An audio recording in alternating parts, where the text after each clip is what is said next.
I'm just gonna fucking talk shit.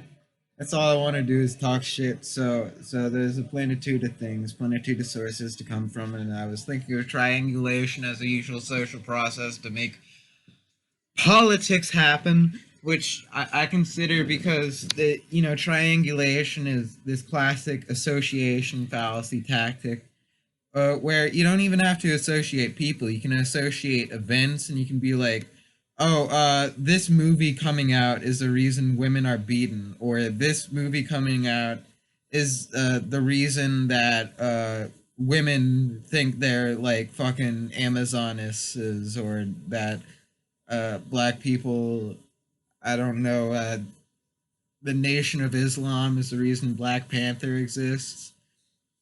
All this sort of shit, which doesn't actually matter, but matters because we prioritize personalities over actual sort of structures, systems of control, which, is understandable considering the fact that, uh, right, like, people control things, uh, allegedly, but people, you'll find, don't actually control things at the very systemic level. Like, there's, you can call cops racist, you can say there's good cops and there's bad cops, but at the end of the day, uh the police system is serving the justice system, which works in the context of capitalism, for profit largely, and uh with the sort of like Protestant capitalist mix to be like, you have something to give back for your crimes because you sinned. But a lot of the time, it's like Javert, from Les Mis. I should never make comparisons. Uh, but it's a lot more understandable. You don't have to make criminals this underclass. You don't have to focus on personality. And this is a whole thing I criticize with intersectionality and sort of identitarianism, is that it doesn't go far enough. It doesn't prevent ontological violence enough. You know, like, categorically, I get the wonkish need to be like, oh, I'm a sort of queer, which means I'm not straight and I'm not cis and whatever. Like, all these sort of lifestyle differences you make throughout your life, but those don't actually matter. It doesn't actually matter what specific changes you make, because I think that's where you get like transgenders and everything in this meaningless division. It doesn't actually matter what your identity is. It matters that you're getting pushback for the particular way you're speaking and for wanting to be treated in a reasonable way, just, you know, flat out. That's what the discrimination is born out of. So what the fuck was I talking about? I was just trying to talk shit. Um about like the pundit class and everything. And I don't find myself the most spoken out, because the speaking out is sort of bullshit nowadays. Like, you get Kanye, and Kanye is cool and all, but people criticize him for, you know, the condition of being outspoken nowadays is strange because you're always being outspoken for yourself. So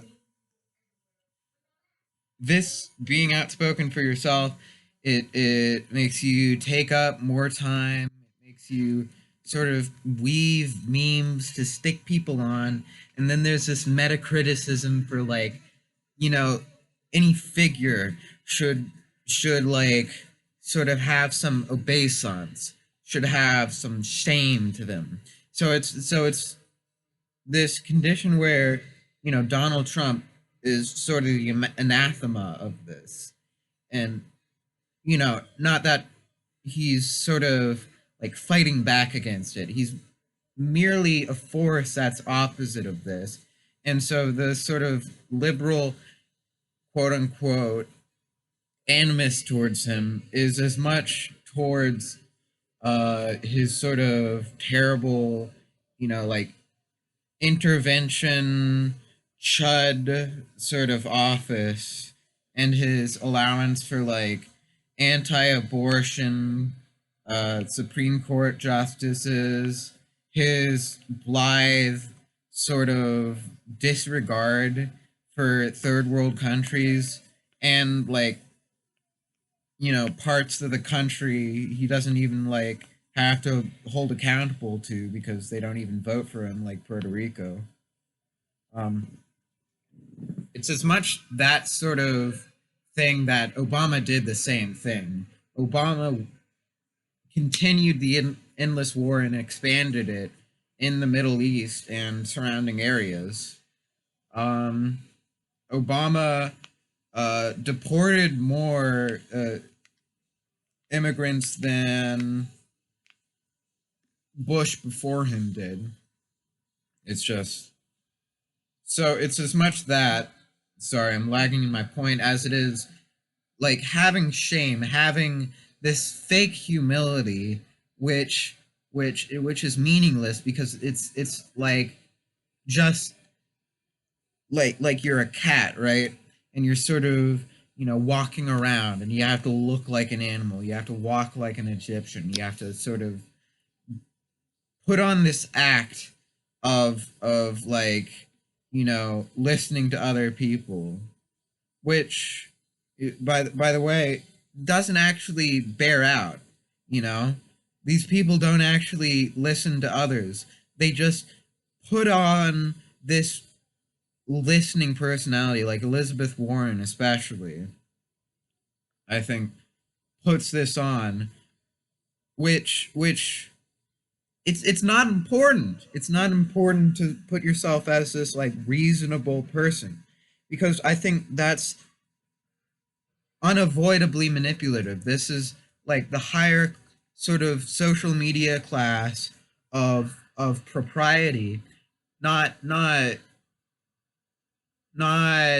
politeness, not consideration, not any bleeding hearts, just propriety, just working along the rule set, working to keep sort of order in the dialogue, which on social media, order in the dialogue is perceived more as this sort of like accepting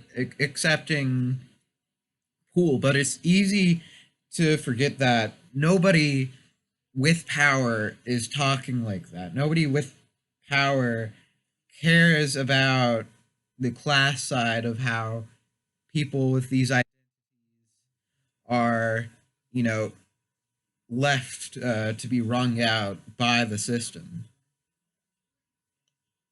Now, what's this whole, you know,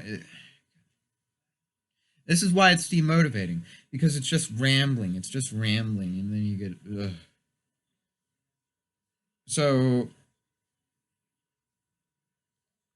I don't want to have this triangulation. I want to like sort of tackle the topics as directly as I can.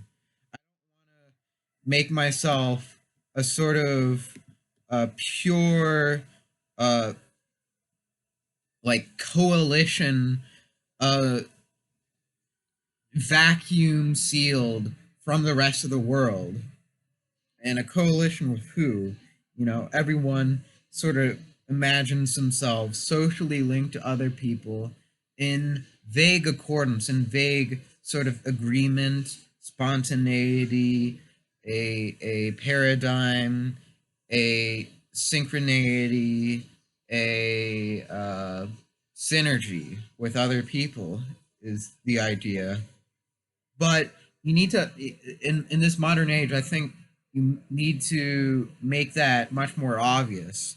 And symptomatic of the failure of this, is like YouTube collaborations, which don't at all, in any YouTube collaboration, both sides tend to like sort of say less in any, for that matter, uh, group of people talking on the same video.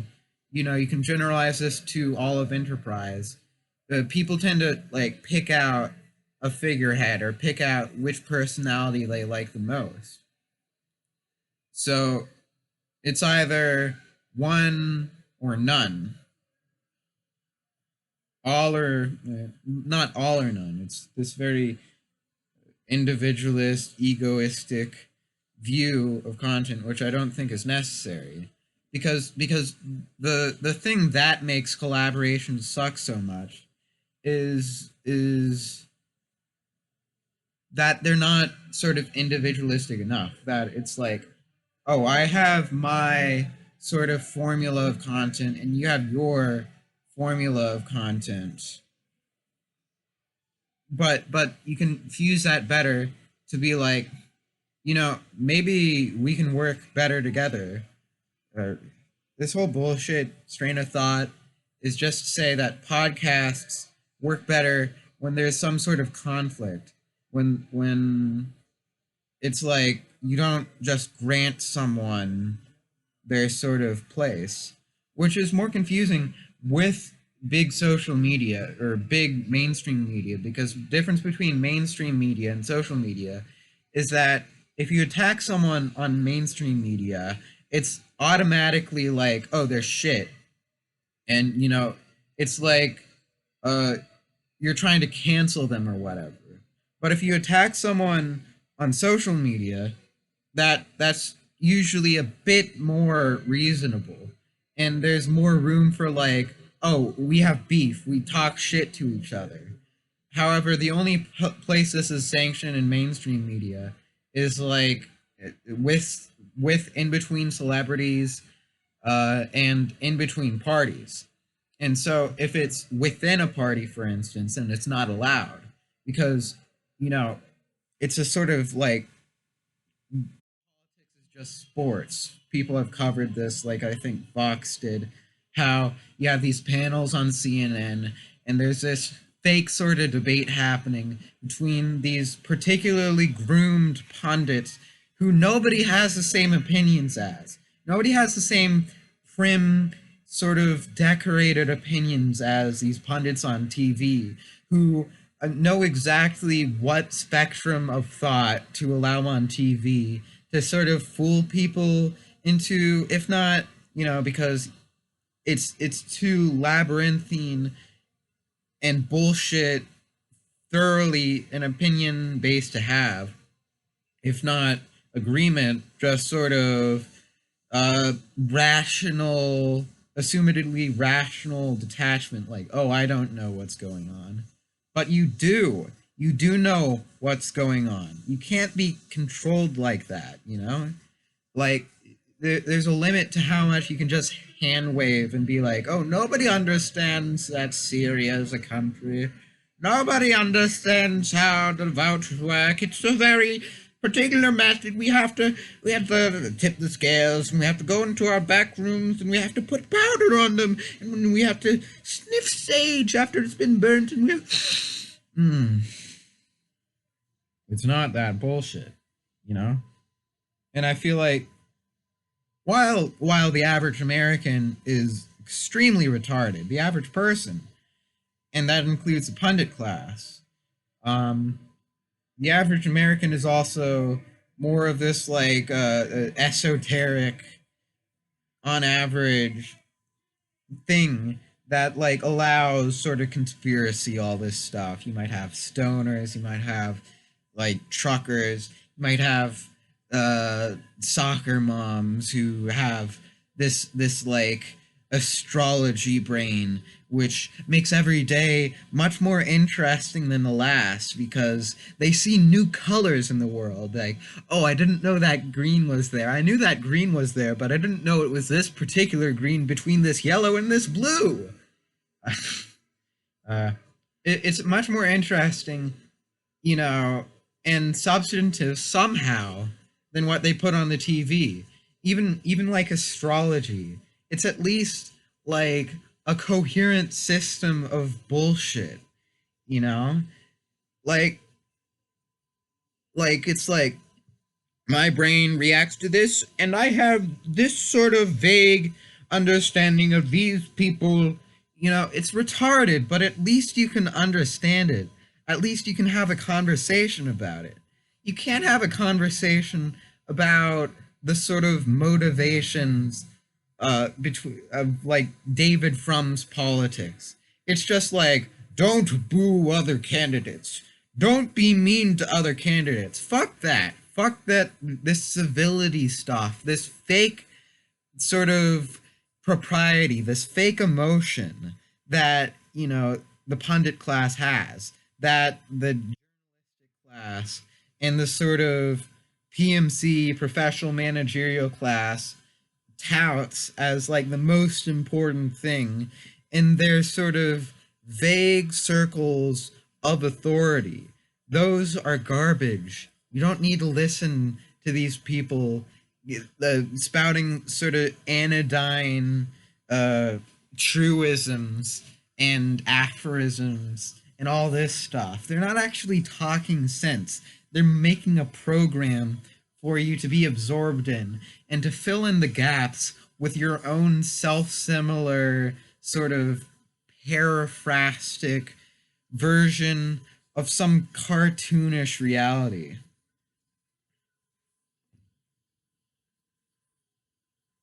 Fuck that. So still, am I actually providing substance? That's what I want to know. And I understand that the more I like spout that, the more self-important I sound. Like, I want to sound right. I want to be good for the people.